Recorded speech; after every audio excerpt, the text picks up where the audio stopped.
this temperature. Ok. Bom, pessoal, desculpe a problema de conexão.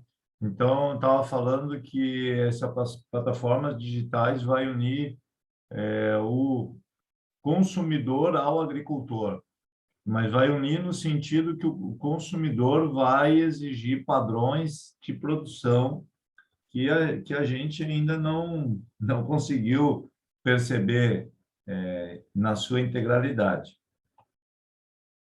Então, poxa, agora o computador aqui congelou um pouquinho. O que houve aqui agora? Hoje a tecnologia está nos pregando algumas surpresas aí. Ah, está aqui, perfeito. Então, entre as coisas que estavam sendo ditas, das exigências dos consumidores, será com relação aos alimentos nutritivos, né? Produzir alimentos nutritivos. Então, eu estava dando um exemplo uma viagem que eu fiz, levando grupos de agricultores pela Monsanto, né? Nós fomos à estação experimental da Monsanto, nos foi apresentado um material de soja que estava sendo liberado no mercado americano, que era rico em ômega 3. Então, quando você utilizava o óleo de cozinha, você já estaria obtendo a sua dose de ômega 3 como se você estivesse comendo um salmão. Então, a ideia de fortificar os alimentos é uma coisa que está sendo pesquisada. A questão de alimentos saudáveis, né, com mínimo de resíduos químicos e que vão promover a saúde, né, humana. Questões quanto ao paladar, o grau de maturidade, características visuais, o pós-colheita, vão ser cada vez mais valorizados. E a tecnologia vai influir na forma de que se faz a venda no curto prazo. Ele diz que isso não é uma coisa que vai ocorrer no futuro, não. É uma coisa que vai ocorrer muito em brevemente. Então, aqui nós temos um carrinho com leitura de cartão, de label, né? E que você pode acompanhar como foi produzido e fazer a sua escolha em função dessas informações. Aqui você tem um celular, né? E está obtendo informações sobre a produção, a mesma coisa sobre essa produção de batata aqui, de chips, e de outros produtos. Então, o caminho adiante das compras será com o uso de tecnologia, né? E isso vai impactar toda a forma de produção de alimentos e da forma de venda, né? Então, aqui é o IoT aplicado ao consumidor, né? Então, facilmente o consumidor vai ter informações sobre esse produto, qual a melhor forma de produzir, sobre características sobre bem-estar e saúde, né? Principalmente as questões ligadas à circulação, ao coração, mas também como preparar o alimento, como armazenar o alimento. Então, de fato, a tecnologia vai modificar muito a forma como se compra alimentos. E ele estava mostrando como a capacidade de processamento, né, vem avançando ao longo dos anos, de 1 transistor, depois para 16, para 4.500 a cada década, né? 275 mil, 3 milhões e 100, 592 milhões de transistores nesse microprocessador de 64 bytes. Estão me seguindo aí, pessoal? Eu estou falando sozinho. Não, estamos aí. Tudo certo, senhor. Maravilha. E ele fala um pouquinho sobre o uso do Big Data na sociedade, né? Então, na verdade, o Big Data tem sido aplicado em várias cadeias, né? Em vários chains. Aqui ele mostra, por exemplo, no setor financeiro, no setor energético, no setor de marketing, de seguridade cibernética, de varejo, do RH, recrutamento, na finança e na agricultura. Então, de fato, a gente mergulha muito no mundo da agricultura, mas toda a sociedade está sendo impactada, né, por essas plataformas aí que estão chegando para nós, né, que unem toda a cadeia. E aqui eu tinha separado um gráfico aqui para comentar com o Dollar, né, sobre o investimento ainda em 2015, mas o que é projetado a ser gasto com a agricultura até 2025. Então, você vê que o investimento, né, em tecnologia, internet, é projetado, então, em aumentando, né, em escala, isso aqui, chegando a 50 bilhões, né, mas indo crescendo até 2025, aí, alcançando 105, mais que dobrando, né? E aonde que vai ser investido, então, todos esses dólares aí?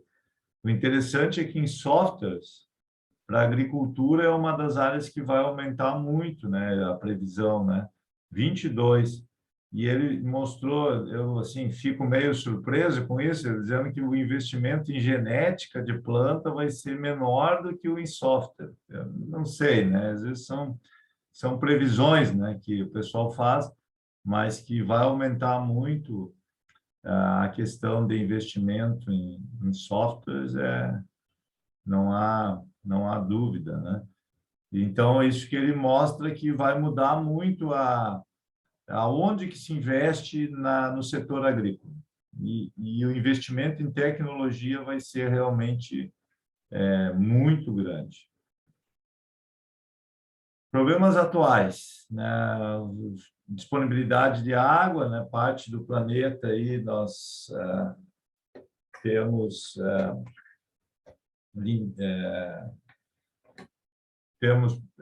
uma transformação muito grande por força do câmbio climático também, né? E se o mundo requer mais 70% de produção de alimentos, aquelas previsões, né, que até 2050 a gente teria que dobrar a produção de alimentos, ou aqui no caso, produzir 70% a mais, um pouco menos que dobrar, né? E o número de agricultores que estão com 75 anos ou mais também vai crescer 20%, né? Então, nós temos uma legião de agricultores que já vão ter uma idade avançada, né? Eu me lembro do caso do Japão, que eles deram que a idade média hoje do agricultor no Japão é 72 anos, né? Então, de fato, nós vamos ter um crescimento de sêniores na agricultura, o que está me motivando, quem sabe, voltar a ser agricultor como sênior aí, né? Mas vocês vejam, então, que é, nós temos alguns desafios a serem enfrentados, né? O outro é o aumento de produtividade, né, que a gente tem que ter, e de rentabilidade também, né? Isso preocupa sempre. As jornadas de trabalho por pessoa, né?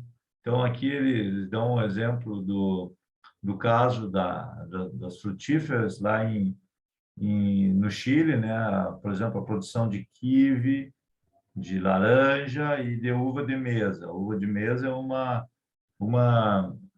dos cultivos que exige grande jornada do homem por cultivo. Que nós podíamos traduzir isso, por exemplo, para o tabaco, aqui no Rio Grande do Sul, né? Uma cultura que exige muita, muita atividade, mão de obra. O arroz, que nem o Doller estava contando para nós, né? Uma cultura que exige, então, esse é um desafio.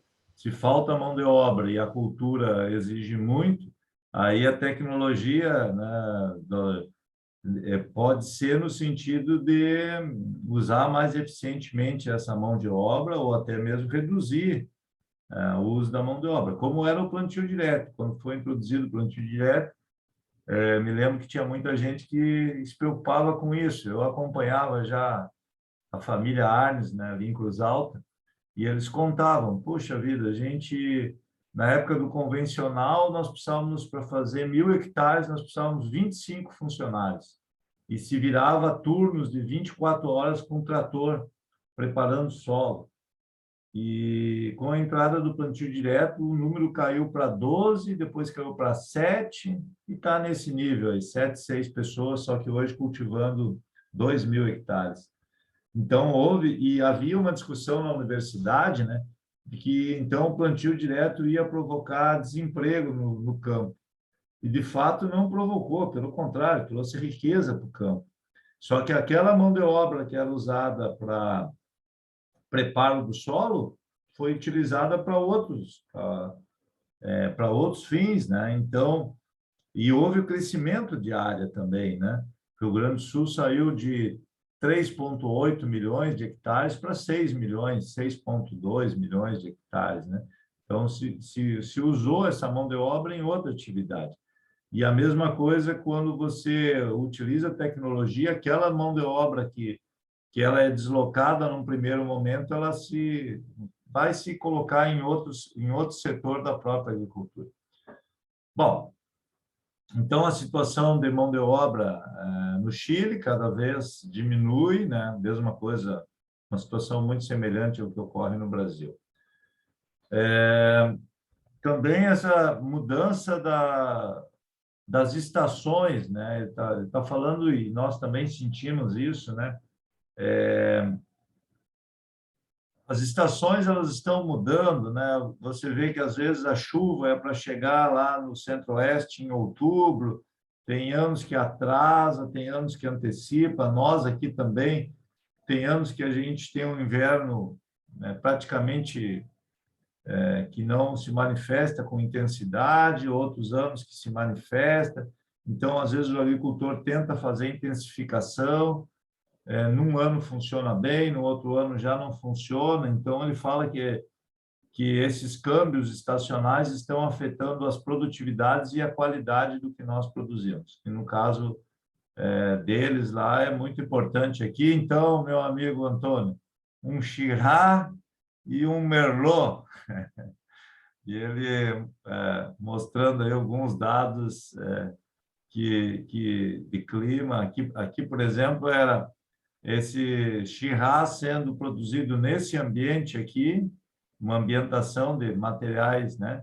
E aqui é o Merlot sendo produzido nesse outro ambiente aqui. Então, é uma ambientação. Condição de solo é muito importante para definir a produção e a qualidade de acordo com o clima e a qualidade, gente. Então, aqui ele está fazendo, de fato, o que nós fazemos, que ainda não estamos fazendo, mas o professor Santi está trabalhando com isso, nos Estados Unidos também, que é trabalhar com a genética de acordo com o ambiente, né? Parece que na vitivinicultura isso já é uma realidade, né? Então, nesse tipo de solo, o melhor era plantar uma Shiraz. E nesse tipo de solo aqui, o melhor era plantar uma variedade de Merlot. E aqui estão as vinícolas que utilizam aí as tecnologias de agricultura de precisão. Telmo, só bom dia. Só dando, já aproveitando que tu falou trabalhando a genética conforme o ambiente, a gente tem trabalhado muito isso aí dentro do nosso projeto, tá? E lógico, eles têm um algoritmo, né? O algoritmo é bem interessante e dentro dessa empresa do Santi, e por trás o outro tem o Rodrigo, mais um grupo de pessoas, mas assim a resposta ao índice de assertividade do que se programa na eficiência da planta tem dado assim, chegando até valores passando de 90% já no plantio, dando tudo certo, não faltando água, tu consegue ver a eficiência da planta na água também, né? Depois que tu adota a tecnologia, tá bem interessante. Cara, a gente tem uns dados aí, não é poucos, é vários dados, uma assertividade bem interessante, tá? O Santos me falou, eu não conheço ainda esse algoritmo dele, né? Mas ele falou que estava rodando muito bem, né? E a ideia é de ambientação. num primeiro momento, você ambienta a população de plantas e, no segundo momento, concomitantemente, a genética. Você está contando esse exemplo do Sant, né? Eu posso falar para vocês que a GDM também está com um projeto grande aí, uma plataforma que se chama o Optimus, e que também vai trabalhar com ajuste de genética por ambiente, né? Então, uma das coisas que estão colocando é que as semeadoras brasileiras ainda não têm essa capacidade, né? E as semeadoras americanas, elas possuem isso, né? Uma tecnologia da Precision Planting e de outras, da 15 também. Tem várias semeadoras dos Estados Unidos que você pode modificar o material genético enquanto você está fazendo a semeadura. E nos Estados Unidos isso cresceu e meio que deu uma estagnada. E no Brasil e na Argentina está sendo introduzido como a novidade. Então, vai bem aí na linha que você está falando, viu? Provavelmente a gente vai ter novidades para o futuro aí. Eu ainda sou um pouco querendo ver esses dados, né? Porque eu acho assim, o agricultor, não sei, Frederico e outros que são agricultores, assim, você colocar dois materiais genéticos, né, no mesmo talhão, sempre tem aquela preocupação de que vai ter colheita desuniforme, vai ter que usar um dessecante para padronizar, mas o pessoal me explicou que os grupos de maturidade são muito semelhantes, né? E pode ter... Eles trabalham... Fale. Eles trabalham conforme o ambiente. Tem ambiente de alta, média e baixa, mas muitas vezes tu está botando... Isso estou te falando já na prática, tá? E áreas de 1.000, 1.500, 2.000 hectares que eles já estão atuando direto. Tu cria os ambientes, baseado naqueles ambientes, tu bota os melhores germoplasma baseado nas melhores datas de plantio. E isso traz uma plataforma climática, pluviométrica. Cara, é impressionante. Lógico que isso que tu falou é importante. E eu acredito que isso deve acontecer. Então, muitas vezes, tu pode ter realmente essa diferença de maturação, mas quando tu pega uma grande área, tu extrapola, então, assim, realmente os dados deles são bem consistentes, dados de mais de 10 anos, né? Está dando resultados bem consistentes. Lógico, eu acredito que a tendência é vir outros algoritmos, e deve ter mais gente trabalhando nisso, mas para mim esse é o futuro. Para mim, essa sim é agricultura inteligente. Tu maximiza, melhor a utilização da tua área, os melhores germoplasmas, e na minha opinião, tu falou que a tendência de germoplasmas é diminuir, não acredito, e pelo contrário, eu trabalho em uma Bayer, uma empresa global, cara, o investimento na parte de germoplasmas e tecnologias, hoje eu te digo, tem mais investimento em germoplasmas que mesmo em tecnologias, tá? Porque é impressionante a nova... O que está para vir até 2030, a parte de germoplasma, é uma plataforma muito grande, tá? Estou falando tanto de soja como em milho. Não, com certeza. E também não foi assim, eu reportei o que o Stanley mostrou, que o investimento em softwares, em inteligência, vai ser muito grande. Mas eu não tenho essa convicção, né? Eu não tenho nem esses números e não tenho essa convicção. Então, não é uma... a minha percepção é parecida com a sua, né? Que o investimento em genética cada vez vai ser maior, né? A competição está muito acirrada e nós vamos ter cada vez uma ambientação maior. Eu estou escrevendo uns artigos sobre isso, não tenho software, cumprimento o professor Santi, o Rodrigo e a Connect Farm que desenvolveu o software, mas eu estou na parte de escrita de artigos aí sobre isso, né? E de fato, a ideia é o seguinte: no melhor ambiente, você colocar os materiais mais responsivos e você colocar no pior ambiente o material mais defensivo, que te dá estabilidade.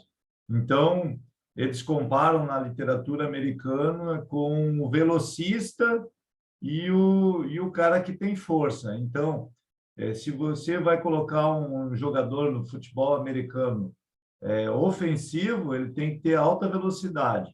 E se você vai botar um quarterback, um zagueiro aí no futebol americano, você tem que colocar um cara que tenha força para segurar o ataque adversário. Então, as características elas mudam. E aqui o que ele está mostrando é que você teria no mesmo talhão um ambiente favorável a um material, que seria o Shiraz, e um ambiente favorável ao outro material, que é o Merlot. Traduzido isso para culturas de grãos, nós poderíamos trabalhar com culturas de alto potencial produtivo, que exigem alta fertilidade, condições ótimas de água, etc.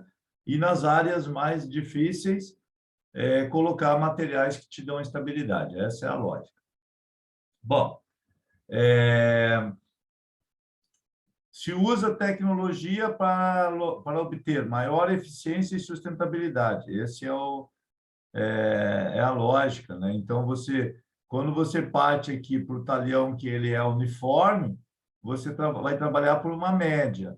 E, na verdade, o desempenho dentro desse talhão aqui, você tem, com base nessa média, locais que estão produzindo muito acima da média e você tem locais que estão produzindo muito abaixo da média, né? Então, se você fizer pela média, você estaria acertando somente mais próximo dessa porção do seu talhão, enquanto que você teria uma variabilidade grande para ser explorada. E a questão de sustentabilidade também. Se eu estou colocando insumos nesse talhão de menor potencial produtivo, pensando que ele vai me responder nessa medida, na verdade, eu estou super aplicando insumos porque ele não vai produzir isso. E, por outro lado, nesta zona aqui, que ela tinha um potencial muito superior à média do talhão, talvez eu esteja limitando ou esteja deixando de investir nela em doses maiores. Essa é, assim, a lógica por trás desse conceito. Oportunidades e desafios, né, para a agricultura. Demanda crescente de alimentos, com maior exigência em qualidade, câmbio climático, menor disponibilidade de solos cultiváveis e que requerem aumentar a produtividade por agricultor ou por superfície de área.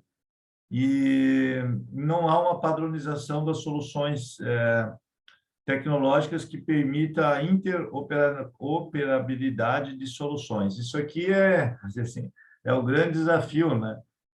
Para o agricultor. Muitas vezes ele tem tecnologia John Deere, tem tecnologia New Holland, tem tecnologia Stara, tem tecnologia da Kuhn, de fato, você tem uma dificuldade de comunicação grande de todas essas máquinas aí, o que seria ideal, né? Então, ele coloca como um desafio, uma oportunidade. E a ideia é que tudo poderá ser integrado, conectado pela internet das coisas e em tempo real. Essa imagem aqui eu tenho visto ela em diferentes apresentações, né, de diferentes empresas, e uma das coisas que o pessoal nos Estados Unidos trabalha é com esse centro de operações, né? Então, nos Estados Unidos é muito comum o agricultor ter a sua residência na propriedade, né? Nós também temos isso, muitos amigos meus agricultores passam durante toda a semana na fazenda e só vão para a cidade aos finais de semana. Isso no Mato Grosso é muito comum, Goiás. No Rio Grande do Sul, mais ou menos, né? O pessoal ainda, né, por questão da educação dos filhos, etc., mora na cidade, mas áreas grandes, Maranhão, etc., isso é difícil. Então, o pessoal acaba residindo grande parte do tempo na fazenda. Então, aqui na fazenda é criado um centro de operações. E, normalmente, uma pessoa fica grande parte do seu tempo no centro de operações. Antigamente, o centro de operações era perto do galpão, que o cara já ia lá ver o conserto de uma máquina e tal. Hoje, o centro de operações, de fato, ele é um centro de operações porque ele vai controlar todas as atividades que estão acontecendo dentro da propriedade e fora dela, né? Então, E a internet das coisas, mostrando aqui que todos os tratores estão interligados, esse trator sabe o que esse outro está fazendo, da mesma forma desse, essa colhedora, ela já sabe que essa colhedora foi até aqui, que ela deve colher o restante, então isso pode ser informado ao graneleiro. Está aqui o graneleiro, então o graneleiro já otimiza o seu deslocamento, então esse aqui está cheio, está indo para secagem, armazenagem, e esse outro graneleiro está recebendo a informação dessa colhedora, que ele já tem que se deslocar e ficar preparado que ela vai estar em 10 minutos em ponto de descarga. Então, essa parte de logística, eu vi uma apresentação da John Deere lá nos Estados Unidos, é uma parte que eles estão investindo pesado, com base na internet das coisas. Eles acreditam que pode se ganhar muita eficiência quando todo esse sistema estiver implantado.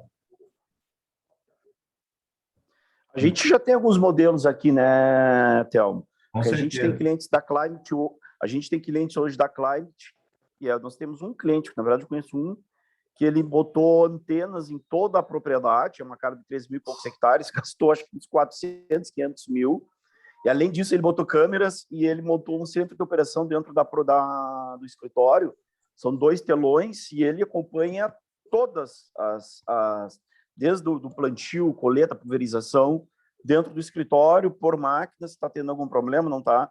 Bem interessante, tá? Mas para isso teve que ter um aporte financeiro, porque por causa do sinal, né? Sinal muito ruim. E a gente está com um projeto, se der tudo certo, nós vamos implementar agora esse projeto na fazenda 4, na Granja 4 Irmãos, né? Legal. Então, a Granja 4. Alô? Sim, estou escutando. A Granja 4 Irmãos, entrou um novo CEO lá, que comprou quase toda a granja, na verdade, comprou a maior parte das ações. E eles querem se tornar uma referência à agricultura 4.0. Então, a gente já começou um projeto muito forte com eles e possivelmente eles vão ter exatamente isso, uma sala de controle de todas as operações da fazenda. E ali é bom de sinal, né? Pois então, nessa viagem que eu fiz lá para os Estados Unidos, eu levei um grupo de agricultores e um deles é um administrador lá do Triângulo Mineiro e ele montou essa estrutura toda com apoio da John Deere, no caso, né? Na propriedade dele, ele fez uma live recentemente e eu conversei com ele para ele fazer uma live para nós, né? Ele fez um investimento pesado, né? Então, ele tem todas as máquinas, todas as operações, todas elas são em tempo real monitoradas, né? E ele, como administrador, então, ele contou várias coisas, né? No caso dele, ele começou esse processo há 3 anos, né? E o objetivo dele é ser a propriedade mais conectada do Brasil, né? E ele conta que uma das coisas que mudou bastante na rotina dele, porque ele continua sendo o administrador da propriedade, né? É que ele disse que fisicamente ele já não precisa ficar tanto tempo na propriedade, né? Que permitiu ele ir, por exemplo, a diferentes compromissos e mesmo assim ter o controle de tudo que está acontecendo na propriedade, né? Então, ele disse que essa foi uma grande vantagem que ele viu, né? E ele deu, no caso dessa live, ele reporta que diz, olha, por exemplo, agora são 7 horas da noite, eu sei exatamente o que está acontecendo com todas as minhas máquinas, todas as operações. Então, ele falou, de fato, fisicamente eu posso não estar na propriedade, mas eu tenho controle dela durante 20 horas por dia, 18 horas por dia. Então, realmente eu acho que é muito interessante esses exemplos, viu? É para onde que está caminhando a propriedade do futuro, né? Um futuro muito próximo. Legal. Então, ele fala um pouquinho das soluções, né? De comunicação mais internet das coisas, né? Então, as empresas de telecomunicação se associando com a de informática, de automatização e até chegar na agronomia. E aí vai ser muito importante essas plataformas, né? Como FieldView, soluções como essa do professor Santi e de outros algoritmos, né? Que vão nos ajudar na agronomia. Mas quando a gente pensa na agronomia, de fato, tem todo um processo anterior aí que está se desenvolvendo numa velocidade muito rápida e que vai nos empurrar, viu? Tem aquele agrônomo raiz, né? Ah, não, eu não preciso de nada disso, eu preciso da minha experiência, né? Estou pensando no meu pai, que era bem nesse estilo, assim, né? Ele confiar muito na experiência que ele adquiriu ao longo, como ele dizia, de 50 safras. É claro, só que hoje, para o jovem, é muito difícil, né? Eu acho que muitos de vocês viveram esse momento, né? Da gente sair da universidade e encontrar uma propriedade estruturada, estou pensando no dólar aí, encontrar uma propriedade estruturada que bem ou mal está produzindo, né? E aí você chega com vontade de fazer muita coisa, mas não consegue fazer as transformações, e o pessoal também tem um certo grau de desconfiança se você realmente vai modificar as coisas para um lado positivo, né? E o olhar disso é pela inexperiência, mas quando você tem todo um suporte de plataformas digitais por trás de você, talvez essa transição seja mais pacífica, né? Eu espero que isso ocorra. Bom, então, basicamente, nós temos a transformação de dados em informação para a gestão produtiva. Esse é muito legal também. A Kansas lá realizou recentemente um seminário que era transformando dados em ações, porque, na verdade, esse é o grande desafio, né? Transformar dados em tomada de decisão. Então, ele fala, os dados, né? É importante, evidentemente, que a gente colete esses dados, né? Nós precisamos disso, né? Então, dados de campo, GPS, visão, aqui está fazendo condutividade elétrica, está acompanhando a lavoura. Aí, uma vez que esses dados foram coletados, transformar esses dados, né? E contextualizar eles, integrar em camadas. Então, mapas de solo, drenagem, profundidade, matéria orgânica, histórico de produtividade, ter softwares que vão gerar, né, conhecimento, né, predições de campo, conhecimento agronômico e, finalmente, tomar uma decisão, né? Saber como e quando implementar uma recomendação. Aqui, no caso da irrigação, a taxa variável, você tem nessa parte do pivô uma lâmina maior, nessa parte do pivô uma lâmina menor, provavelmente pelo potencial produtivo. Então, você está ajustando a lâmina de água ao potencial produtivo que você tem na sua propriedade. Uma utilidade, basicamente, professor, que usa e topografia para ajustar essa lâmina.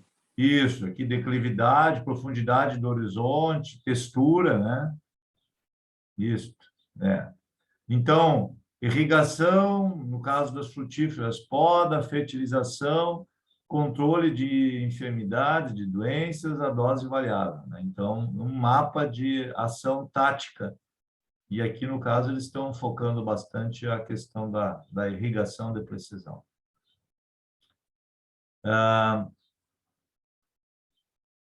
Captura da informação, interpretação e suporte a ações, né? Então, sistemas de avaliação da variabilidade espacial, como é que a gente conhece a variabilidade espacial da nossa área? Esse aqui, Dola, é bem interessante, né? Na área de irrigação está avançando bastante isso, né? Sistemas de monitoramento constante de variáveis. Então, uma vez que você definiu os ambientes, por exemplo, aqui, ó, neste pivô, você tem um ambiente nessa parte norte do pivô e aqui um outro ambiente na parte sul. Então, você pode instalar uma sonda aqui, por exemplo, de umidade do solo e uma sonda aqui. Então, essa sonda, ela fica num ponto estratégico desse ambiente e fica constantemente mandando dados sobre esse ambiente.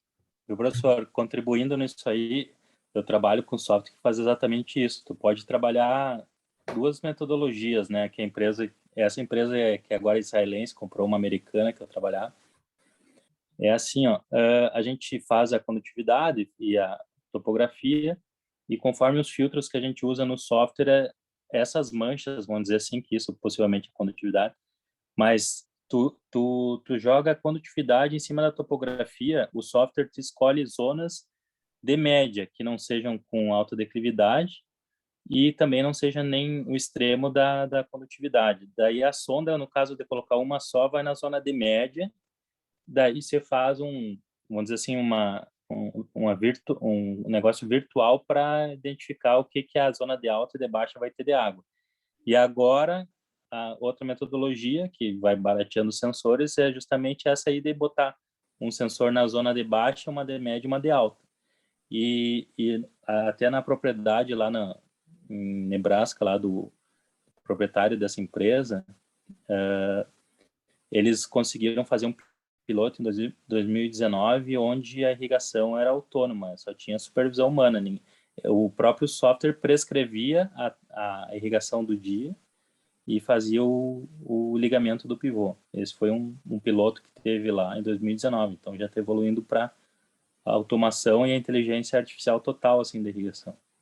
Que legal essa tua contribuição. Aliás, todos que tiverem contribuição, por favor, se sintam livres, porque você vê, foi um aporte super importante aí e muito legal, né? Eu fiquei pensando nisso, um pivô que seja autônomo, né? Que o produtor simplesmente possa descansar o pivô ele recebe informações dos sensores que estão instalados lá, já calcula a lâmina, já liga sozinho e faz a aplicação. Olha, isso é um sonho, né? Realmente é um sonho, mas de fato está caminhando para isso.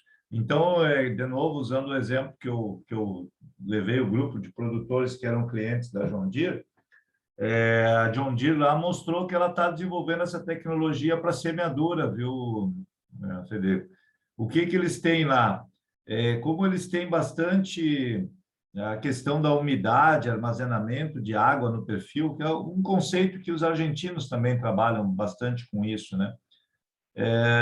Eles só começam, e no Centro-Oeste isso também pode fazer muito sentido, tu só vai começar a semeadura quando o teu perfil tiver uma certa quantidade de água armazenada. Vamos dizer 60%, 70% da capacidade do perfil já tem de água armazenada. Aí é o momento que eles começam a semeadura. Quando baixa a umidade do perfil, eles param a semeadura e esperam a recarga com a próxima chuva.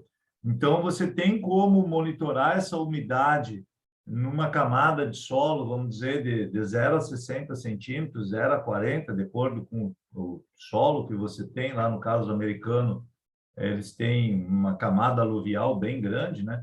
Então, se eles monitorarem em tempo real a umidade do perfil, eles podem tomar decisões assertivas sobre continuar semeando ou não numa situação de limite, né? Que o solo está secando e você está atrasado e você tem que tomar uma decisão. Continua semeando com pouca umidade ou para esperar a chuva, né? E essa é uma decisão que diariamente o agricultor tem que tomar na semeadura. E se você tivesse sensores de informação contínua por ambiente, o pessoal está apostando que isso vai ser uma solução. Nós, aqui no Rio Grande do Sul, como a gente tem essas questões dessas chuvas que são de difícil previsão, né, que o agricultor brinca, né? Puxa, choveu até a estrada, da estrada para diante não, da 290 para a esquerda não chove. Então, essas chuvas são difíceis da gente programar, né? Mas, pelo jeito, o software do Sant ele inclui já, né, algum dado climático, isso é bem interessante, e dados locais. Bom, sistema de monitorar a qualidade da fruta. Então, aqui você tem uma informação, sistema de logística e controle de produtividade e mecanização inteligente aplicado à fruticultura. E isso vai modificar toda a forma de extensão, difusão no campo, através e também meios de comunicação massiva.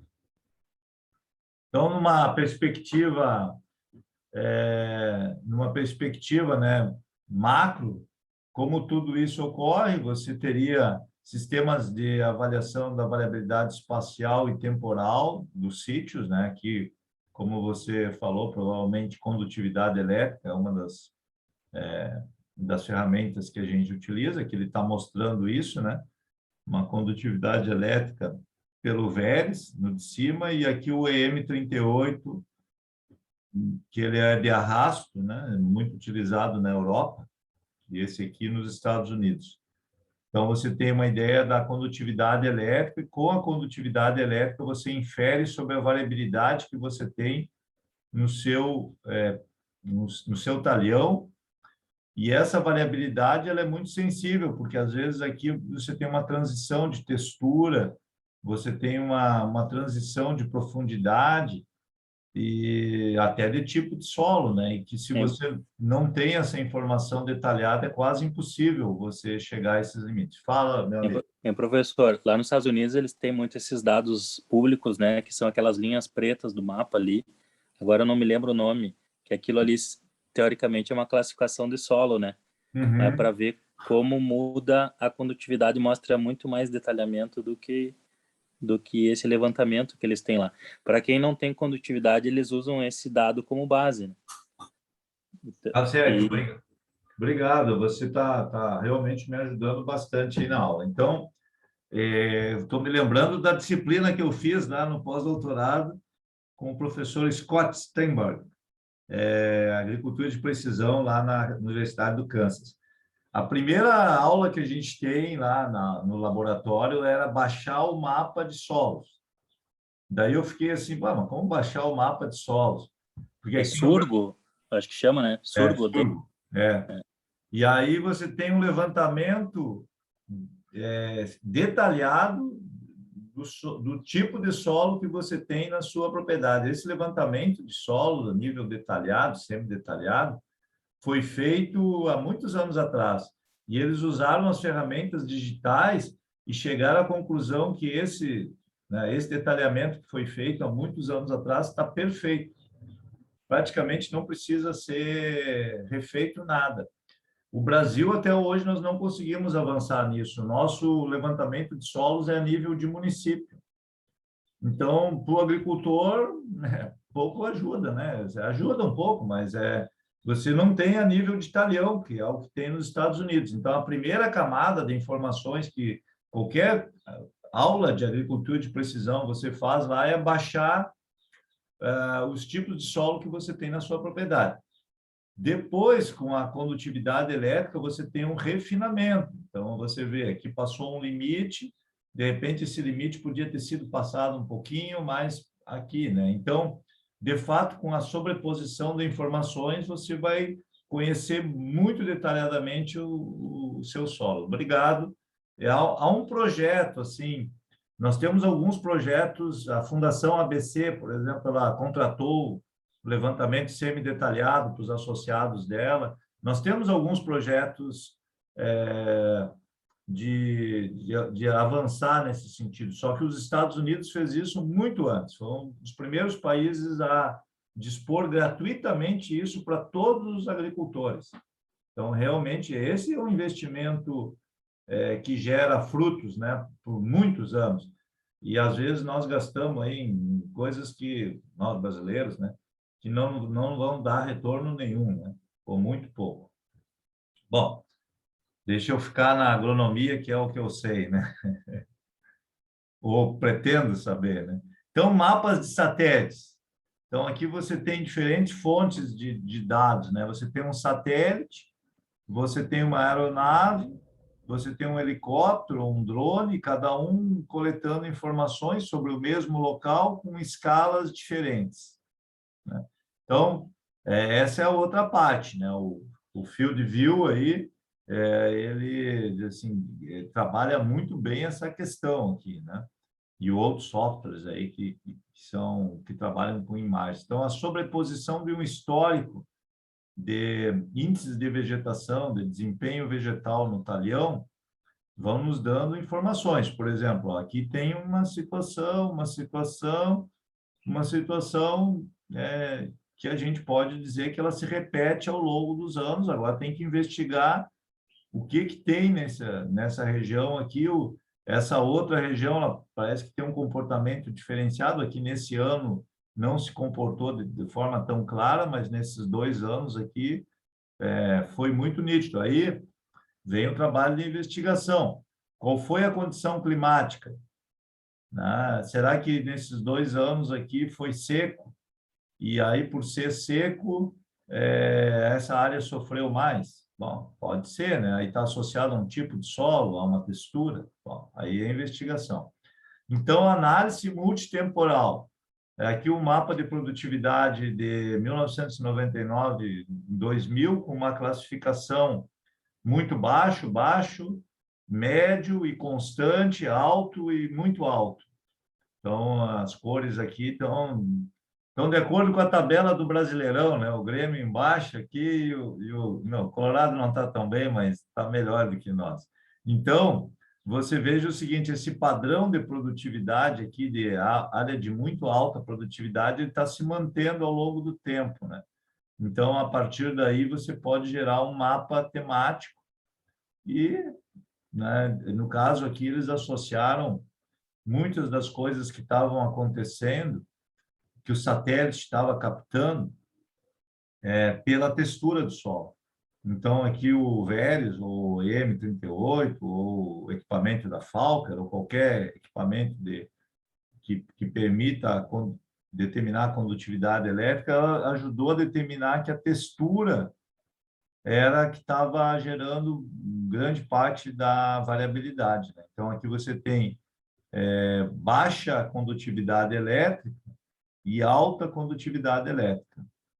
Então, acho que mais para frente a gente pode falar sobre condutividade elétrica, né, Federico? Mas, basicamente, a condutividade elétrica, quanto mais umidade tiver o solo, mais conduz a... E aí também tem associação com nutrientes, né? Se a solução do solo está carregada de nutrientes, também favorece a condução da energia elétrica. E a questão da textura, tem um ruído bastante grande entre areia e argila. Então, a gente consegue separar quando há uma variação de solo. Agora, a investigação dessa variação, qual é o impacto agronômico, aí já depende de outros tipos de análise, porque a condutividade elétrica está nos dizendo que este solo aqui é diferente desse aqui, mas é diferente no quê? Aí você tem que continuar a investigação. Mas, no nosso caso, os drivers normalmente são esses. Fertilidade do solo, notadamente saturação de bases, matéria orgânica, textura e água. Mais algum, Federico? Para que sentido? Para avaliar essa variabilidade? Para o sinal da condutividade elétrica, em que ele se traduz na propriedade? Ele tem... o principal é a textura, né? Que pesa mais pela percentual da textura no... Matéria orgânica, vamos supor que seja 2, 3, 4, 5, ela tem essa interferência, né? Então, é pequena. A salinidade, né? Quando tem solos principalmente com lençol freático alto e salino, né? Ela interfere. Esses solos perto de mar, de lagoa, com água, com alguma salinidade, vai interferir, mas de maneira geral não interfere. Teoricamente, densidade do solo, mas não aquela questão da compactação de peneirada, aquilo lá tu não identifica muito fácil, porque ela é concentrada numa camada, né? Isso. E como eu tenho um equipamento, o meu é um EM, né? Ele mede de meio metro a 1,5 metro, então isso aí nem dá uma diferenciação, né? Segue. Eu ia te perguntar, Frederico, na densidade e na física, com relação à condutividade elétrica, pensando em parte de colóides. Cara, nós não temos muita interferência nisso aí, eu digo de desvio médio, baseado na física, pensando em condutividade elétrica. Tu vai ter mais correlação assim, o solo mais argiloso, ele tende a compactar mais rápido e mais pesadamente, né? E o mais arenoso já é um solo que a compactação máxima dele ao longo do tempo vai ser menor. Então, tem uma relação, mas a leitura em si, não dá para fazer um mapa, dizer assim, a leitura mais baixa porque está compactado, isso aí. Porque, geralmente, a leitura dá mais alta porque tem mais argila onde está compactado. Porque a compactação geralmente concentra de 15 a 25 e a leitura é de 0 a 50. Sim. Então, você mascara, então o peso muito maior é da textura, né, no horizonte que ele lê, do que propriamente da densidade. E só para contribuir também, pessoal, eu tenho trabalhado com aquele equipamento ali da Falker, que ele é de contato, ele é diferente, né, desse indutivo, e a média da camada dele de trabalho é de aproximadamente 30 centímetros, né? Varia um pouco com a umidade, com o tipo de solo, mas é um valor médio. E quando a gente tem pouca variação de textura, a gente começa a encontrar relações com a compactação de verdade, com a física, né? A relação com um penetrômetro, por exemplo. Mas a gente só conseguiu resultados, isso aí fazendo bastante teste, né? A gente só conseguiu enxergar vamos dizer, uma forte correlação da compactação com a condutividade quando a textura ela não variava no talhão. Quer dizer, o que aflorava, na verdade, era a compactação, né? E aí, mas isso só quando um talhão inteiro ele é um pouco mais uniforme em textura. Quando... Alô? Alô? Me escutam? Positivo, professor. Muito bom, Bruno. Olha, fico feliz aí. Dois especialistas na sala aí, com experiência prática espetacular. Então, resumindo para o público em geral, né, que não está trabalhando especificamente com isso, né,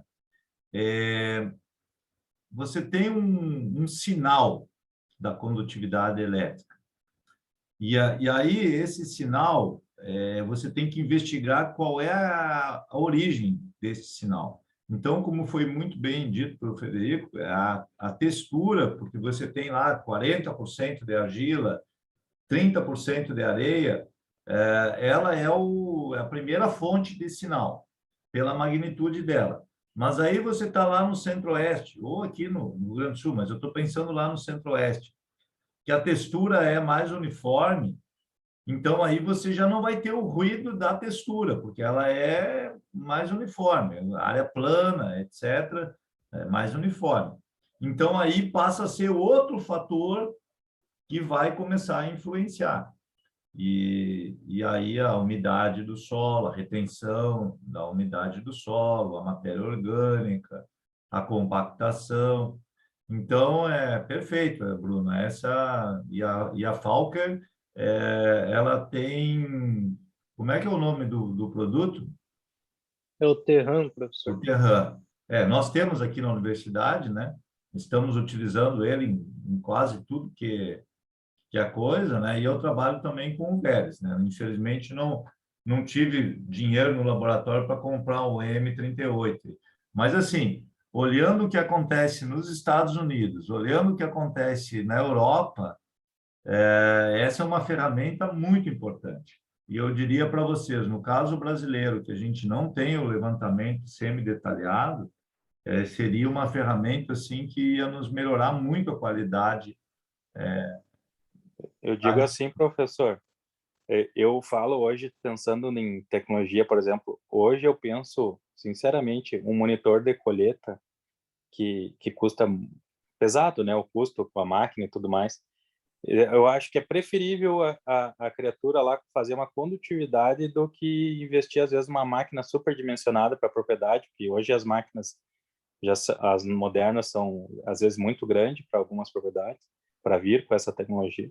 Às vezes é melhor ter uma condutividade, lógico, que é sempre bom ter a produtividade, fazer um fechamento, mas é uma camada muito interessante. O cara que começa a trabalhar e analisar o histórico, soja, por exemplo, não, acho que essa percepção de todo mundo, soja, como ela relativamente demanda menos água, o mapa de colheita e de produtividade, ele mascara um pouco as zonas, né?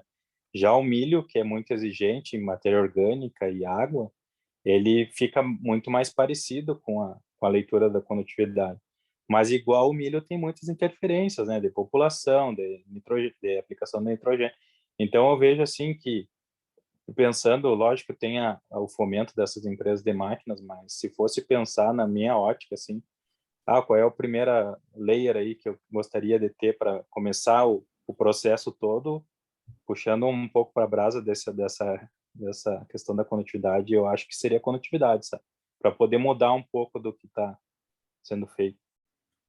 Muito bem. Bom, deixa eu colocar aqui, eu não falei isso, talvez devesse falar com o microfone desligado aí, mas, de fato, nós aqui, o objetivo da aula, né, do mestrado, nós nos despimos da jaqueta, né, da roupa comercial, e aqui estamos todos trocando informações, né? E a melhor informação que a gente tem, né?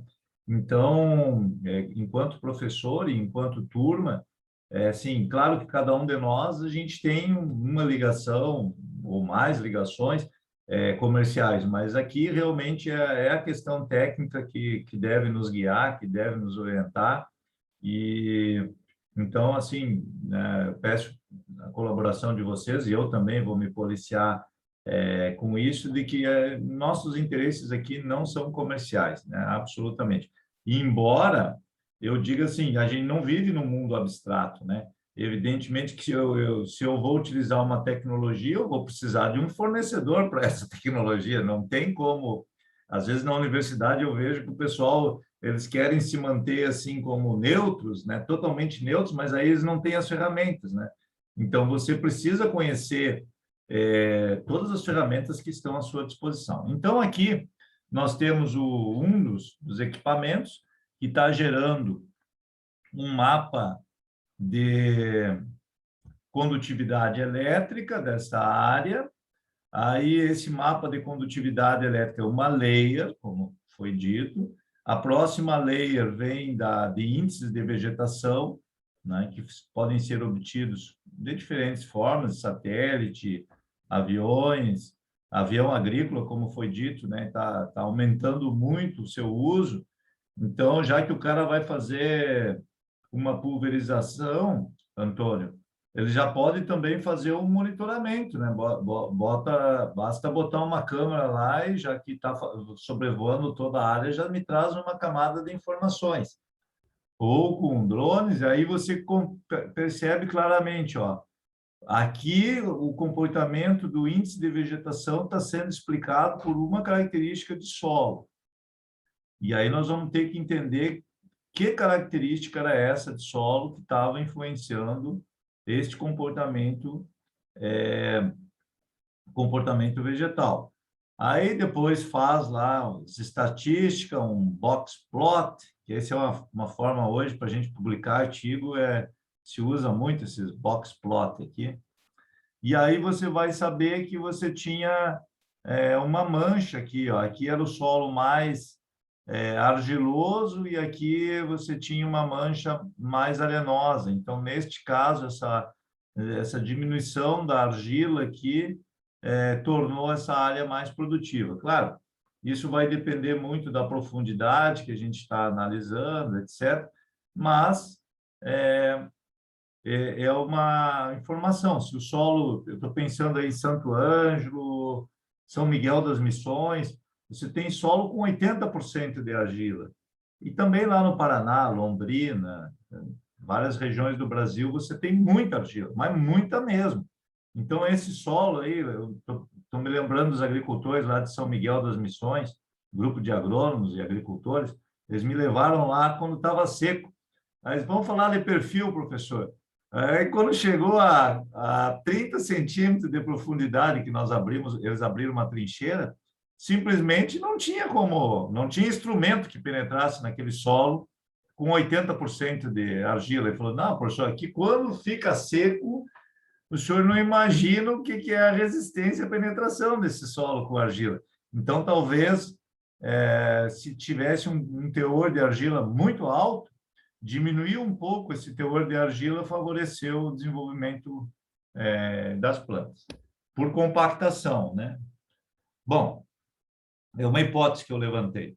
Aqui ele está fazendo o sensoriamento, Frederico, ó, contínuo. Então, ele definiu os ambientes dele com base em características de solo, de planta, uma análise estatística toda por trás, e aí ele vai estabelecer agora o monitoramento contínuo dessas zonas, e a partir daí, bom, no caso da fruticultura faz muito sentido, porque você vai manter o pomar durante muitos anos, né?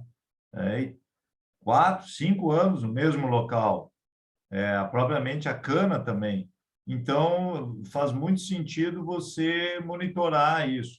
Em culturas de grão, aí realmente a gente tem que fazer aquela análise de custo e oportunidade, né?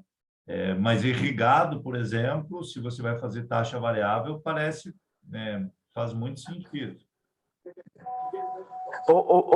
Thelmo, uma pergunta. A capacidade de campo, quando eu vou fazer uma leitura da condutividade elétrica, a capacidade de campo pode interferir no meu resultado?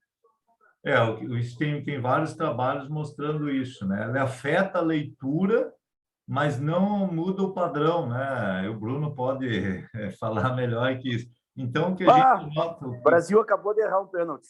Puxa! O Brasil acabou de errar um pênalti. Mas não, tá louco. Agora estamos, pelo amor de Deus. Tá 0-0. 0-0, errou o pênalti agora o Brasil. Bom, mas a leitura, só contribuindo nessa relação, a leitura, o valor que dá lá em milisiemens pode alterar conforme a umidade da capacidade de campo, ou abaixo disso, né? Mas sempre a relação entre as zonas, elas vão aparecer, né? Ela pode dar uma leitura num dia menor, que está mais seco, e maior num dia mais perto da capacidade de campo.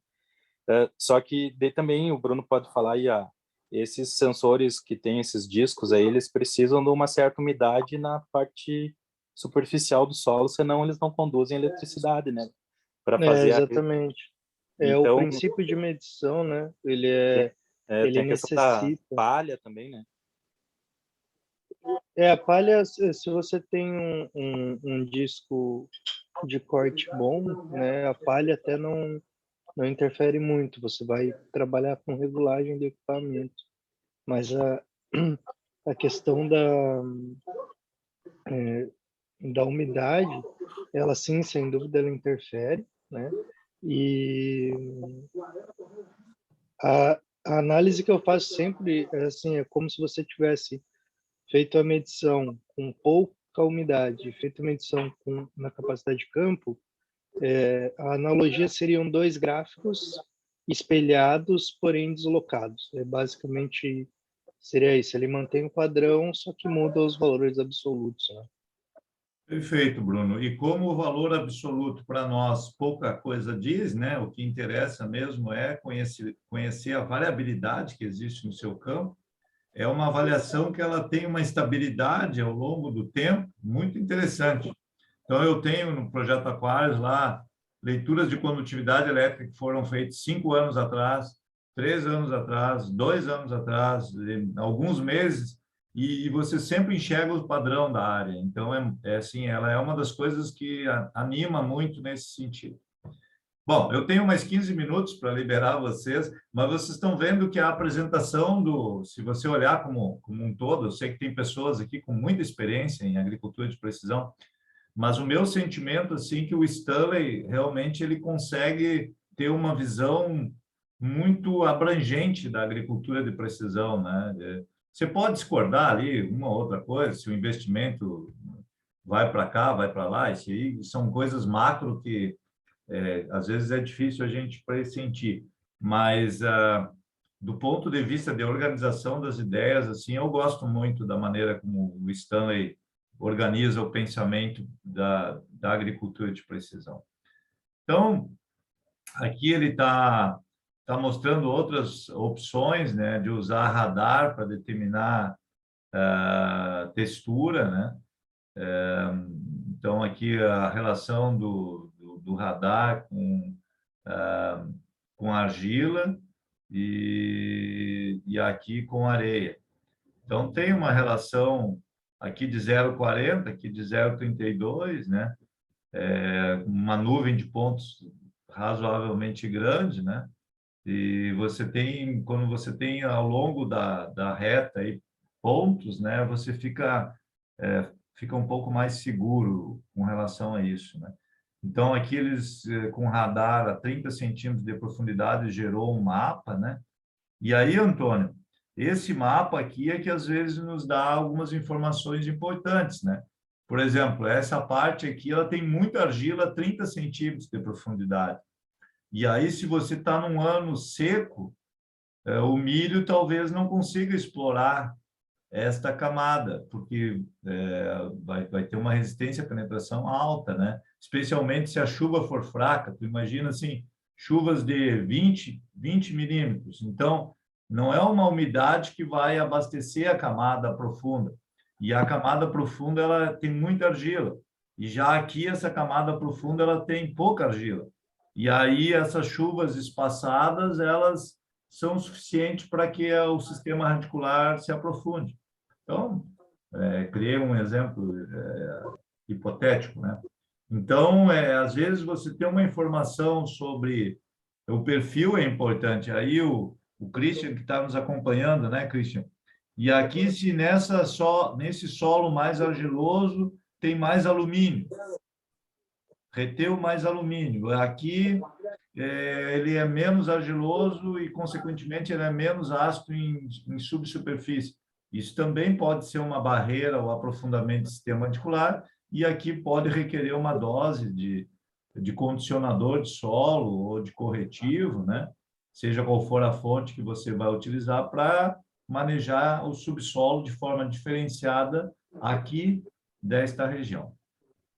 E depois ele mostra isso... Ô, Thelmo, só para... Hum. Desculpa, não, que tu tinha parado, te interrompi.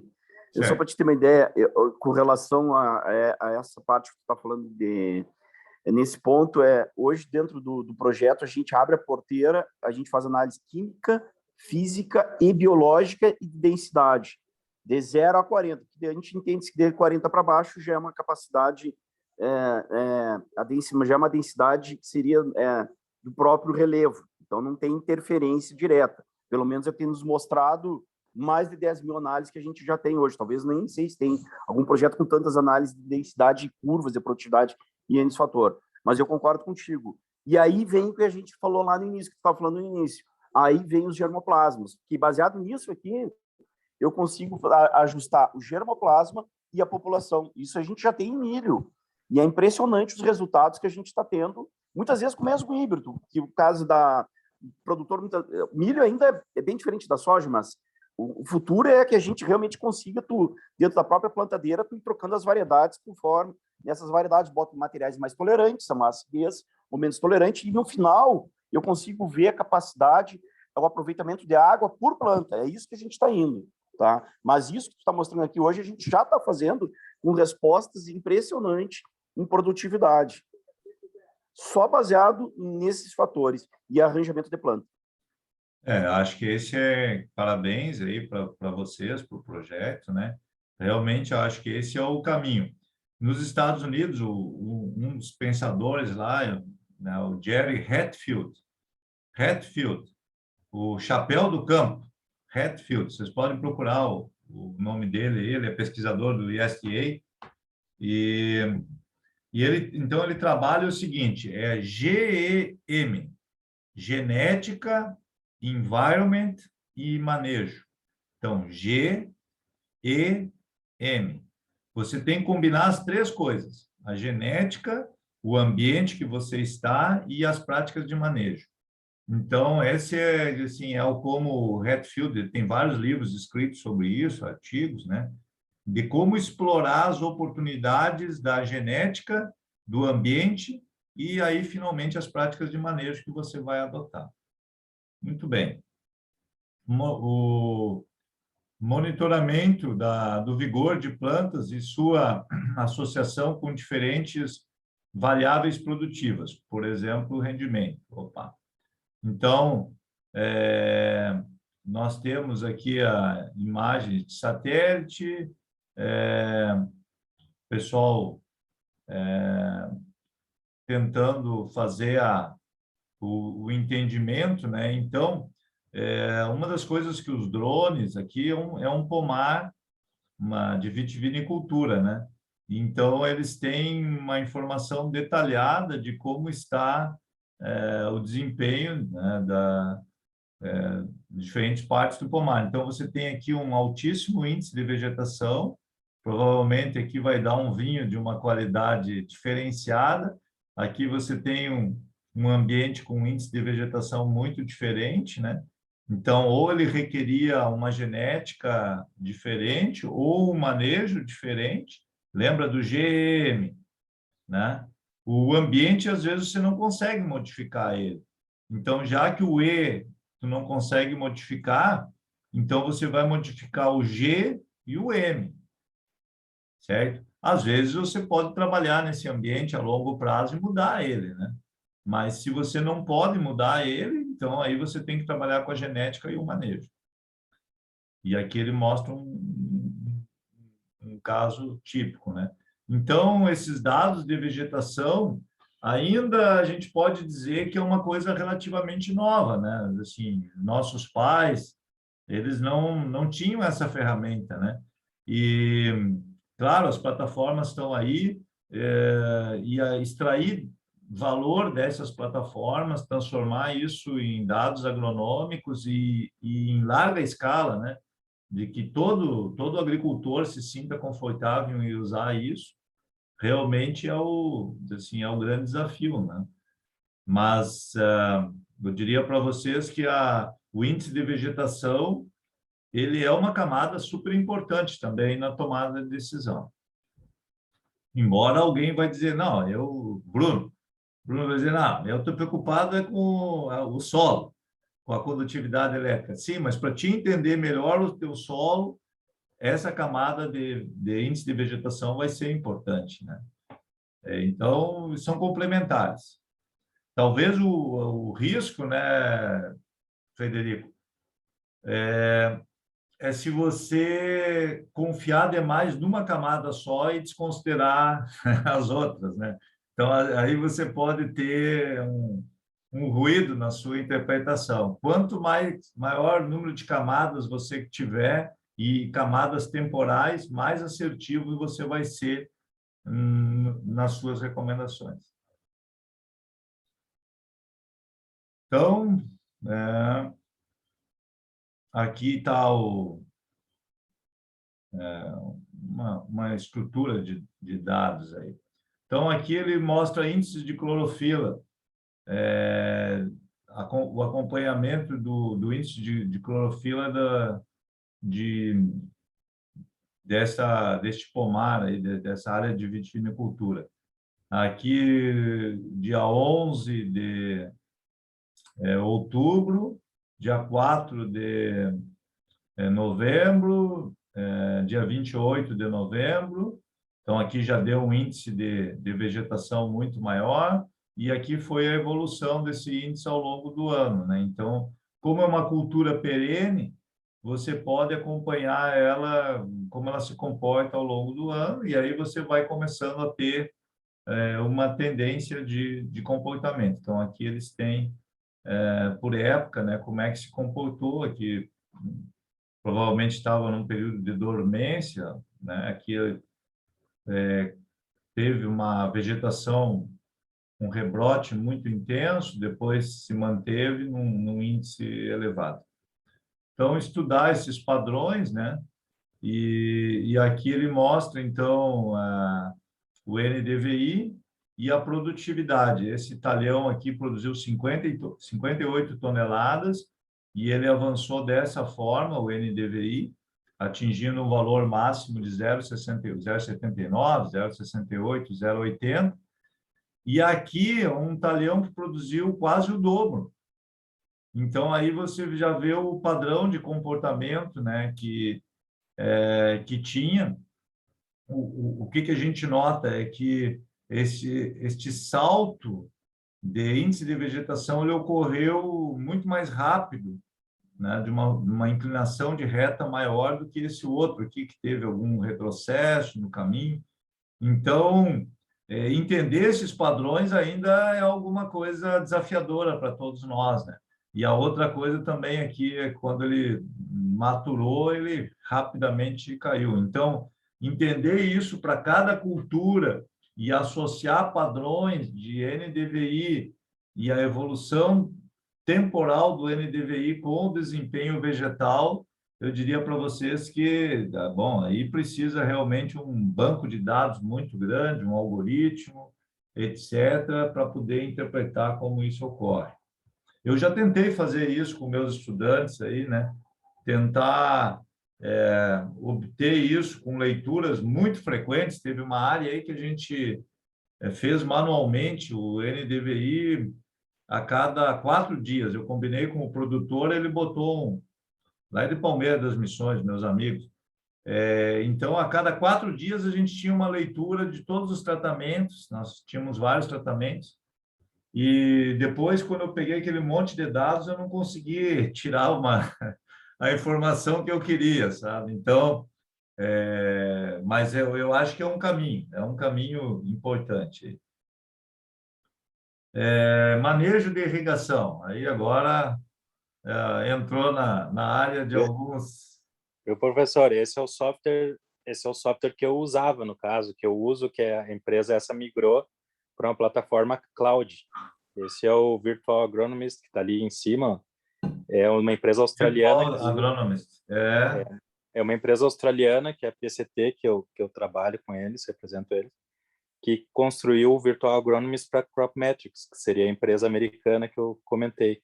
Agora já está tudo em cloud. Esse software de baixo, só para comparar, assim, ó, aquele exemplo que eu falei quando a gente definiu onde pôr a sonda. Tipo assim, tem dois círculos ali à esquerda, né? Ali são os filtros. Por exemplo, se um é condutividade e o outro é topografia, tu usa os dois e na tua direita aparece um mapa, uma mancha preta onde tu pode alocar a sonda. Aí, no caso, é um gráfico de relação de algum atributo com produtividade, possivelmente, né? Esse é um software que eu uso, só que agora ele está muito mais avançado. Perfeito. Aqui, então, nós temos Bom, eu deixar você que conhece o software aí, eu só estava mostrando os princípios. Me ajuda, então, a avançar aqui. São as sondas em pontos estratégicos, né? E coletando muitos dados climáticos e dados de solo.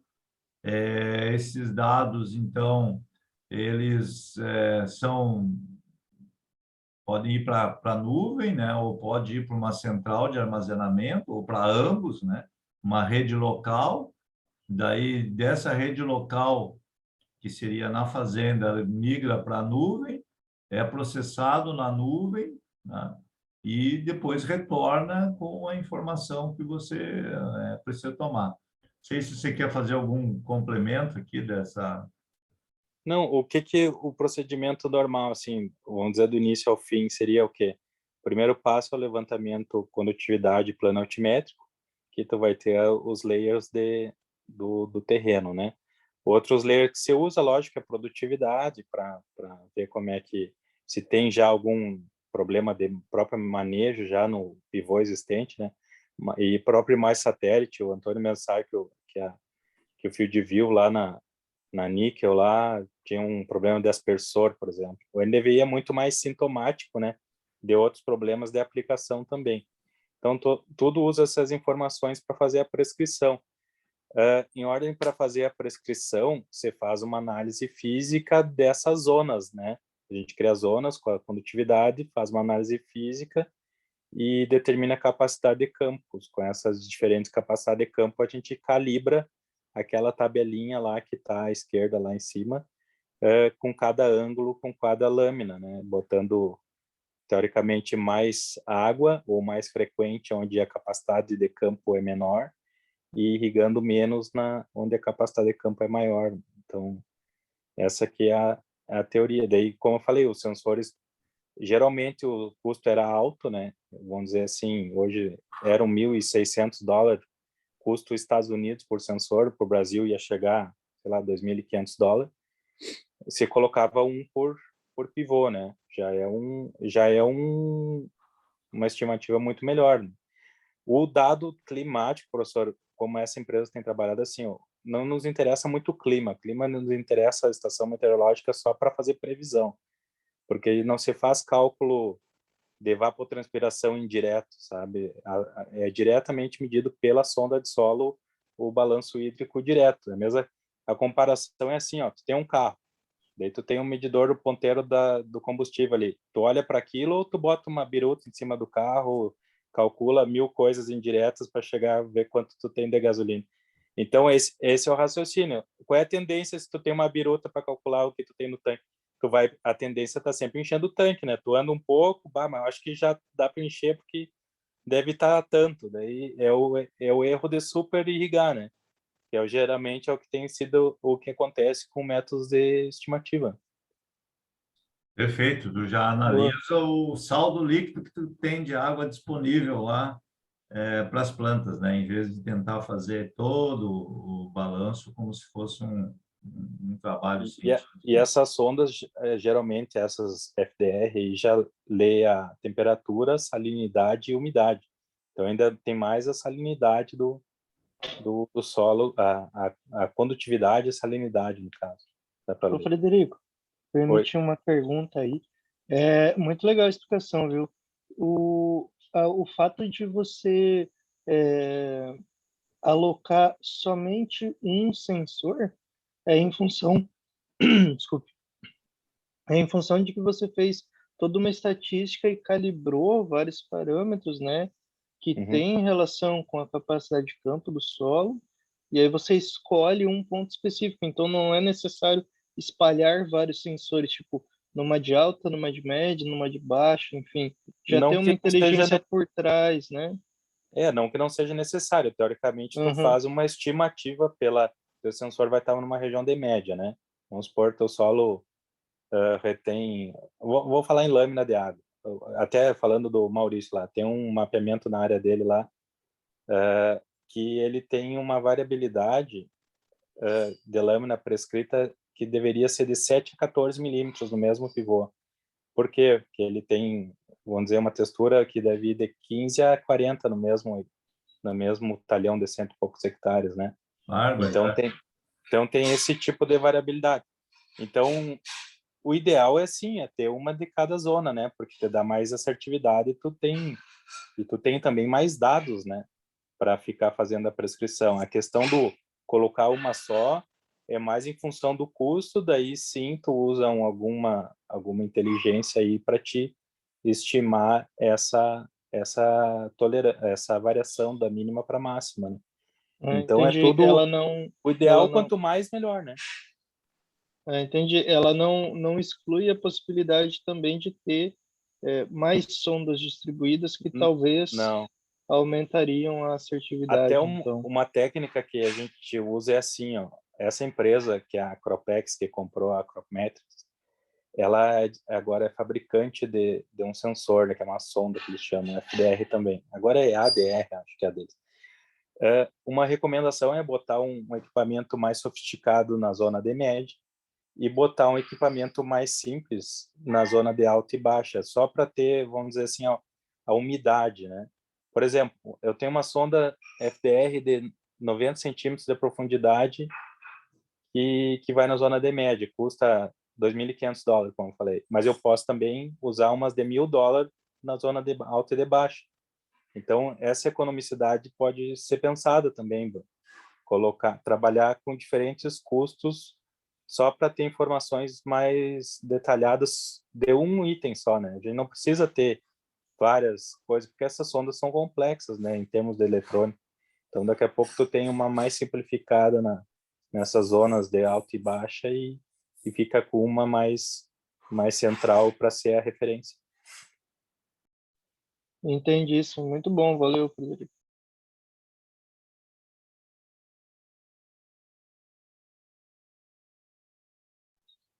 Professor, microfone mudo. Perfeito. Obrigado, Bruno. Para cumprir o que eu tinha combinado com vocês, a aula para agora. Vamos torcer para que o Brasil passe pela Espanha. Então, aqueles que nos acompanhavam aí via internet, dê os votos de um bom final de semana.